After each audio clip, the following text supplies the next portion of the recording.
Hey JV, Steve here, and welcome to Curation Cloud. So I'm inside the dashboard now, and as we can see, we've got several different options on how to proceed. But the main thing Curation Cloud excels in is creating a lot of content very quickly. And as we can see, if we click on content here, we've already got pages and pages of content ready made for us from different sources in different niches. We can then search for content if we want to pick a particular genre. We can also pick what time frame the content is chosen from, sort by date or popularity, and then we can select from one of the multiple different sources available inside Curation Cloud.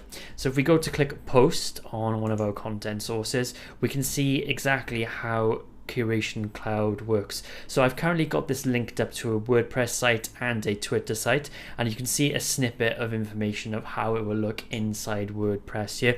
You can also customize it for WordPress. Now, one of the great things about Curation Cloud is that it helps build backlinks and rank your website, and one of the ways it does this is that it creates social share buttons that will actually link back to your main WordPress blog. This makes it different from other content curation softwares out there right now, and it's as easy as publish, and that's all you have to do.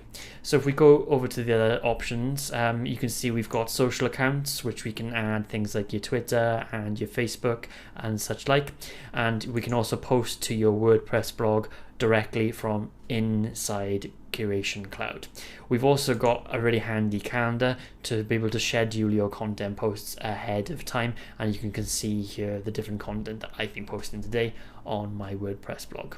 So that's a little bit of a demo of what Curation Cloud can do, and there's some really cool features and uses available into it, and I hope you guys have as much fun with it as I did. Thanks.